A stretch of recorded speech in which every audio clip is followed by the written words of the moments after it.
Hey guys, welcome back to Arry the Stag. TR Tony here. It's been a bit of a challenging week this week. I'm going to go into the workshop and just show you a particular problem I had last week. It's to do with the indicator switch and the hub and the driving steering wheel and everything else. Let's go over, I'll talk you through it, and hopefully you won't make the same mistake as I do. Alright folks, so this is the indicator switch gear I've taken off the Stag. You'll see the obvious problem in just a moment if you haven't seen it already, but this sits on the right hand side of the steering column, and obviously you've got your horn there, and you've got your indicators up and down to move it upwards and downwards to function in the car. And then on the opposite side of this, you've got a similar bracket, a UE on this side, and on that stalk is your kind of windscreen wipers and your intermittent and your screen wash and all of that, which is really great. So it's quite a clever little system, and imagine the columns looking at you this way when you take the steering wheel off, so that's all great. The issue was, I'll be honest, there were some machine screws that went from one side to the other through these little holes here, and in my impatience, despite having spent ages trying to undo them and then do them back up again, and having got it tight first, it wasn't quite back in the right position because it rotates around the steering column a little bit.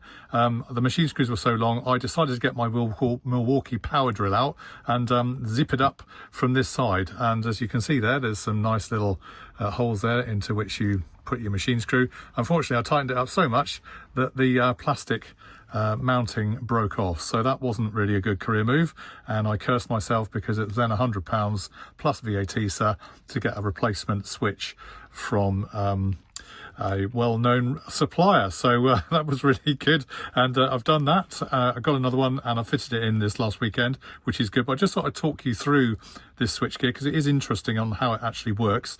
You'll notice there's a myriad of wires here. There's a loom at this end that goes up. Well, the wire actually goes down the underneath of your steering column, and that clips then into the main loom under the dash. So it's quite an easy one-way fit. You can only do it one way because obviously it's shaped in the way that it is that way, as you can see. So it can only go in one way, and works really well. And then you've got a loose wire here which I've taken off, and that actually, this blue and white striped wire goes to the back of the lighting switch. You've actually got the conical dial which does sides, main beam and so on, and side lights and whatever, and that fits onto that. So that's obviously a light feed as well, that then really helps. So what to do? Well, obviously I decided to try and bit of glue, but to be honest, it was never really going to be a major fit, and even if I did do it with glue, then ultimately it's going to break again sooner or later, and it wasn't worth the effort. So £100 plus VAT did the job. But just what I'd like to talk you through how the mechanism works, because you can see here there's various kind of brass contacts, and as you move the indicator up to turn left in this case, you can see here underneath there's actually the little wire there has connected with the brass contact there, and as you want to go right, obviously similar thing, you pull it down and you go right. It may not work because I've broken it, but same thing, you can see at the top there that wire has now connected with that brass tallywagger there. So that's how it works. So very, very clever. Obviously the horn, it works in the normal way, you press that there, that's all good. And just in terms of how it cancels, I was quite interested in how it cancels. So you know when you go around a corner, you straighten up afterwards, and then the thing kind of goes from that position and it automatically clicks back, vice versa, it automatically clicks back.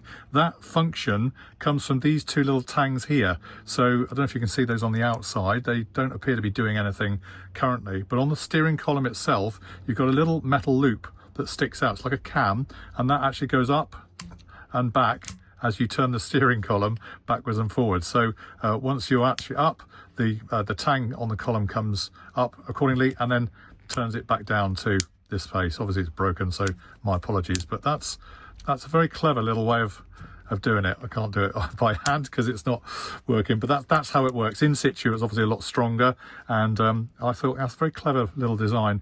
So in summary guys, it's one of those things that I learned by trial and error. I will never use my Milwaukee drill bit again, and wouldn't recommend it because clearly that is quite delicate plastic. Clever little engineering design though, full of wires obviously, and goes underneath the cowling. You don't even see this in your Stag when you're driving it along, but just thought I'd share that with you. This one has been replaced before, so it's cost me double bubble actually over the last 3 or 4 years, but it's not something we often see.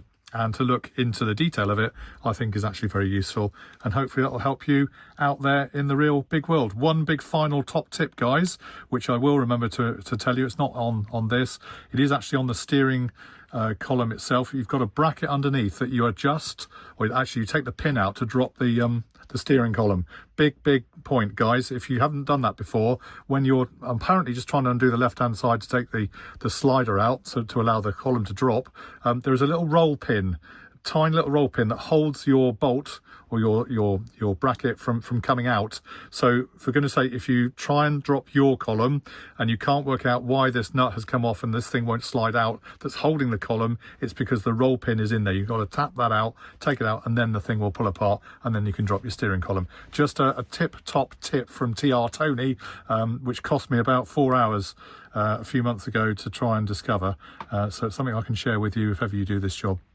But simple to do, easy to do, couple of bolts, it's all tightened up now, works lovely, and I'm very happy, if not a bit more broke than I was.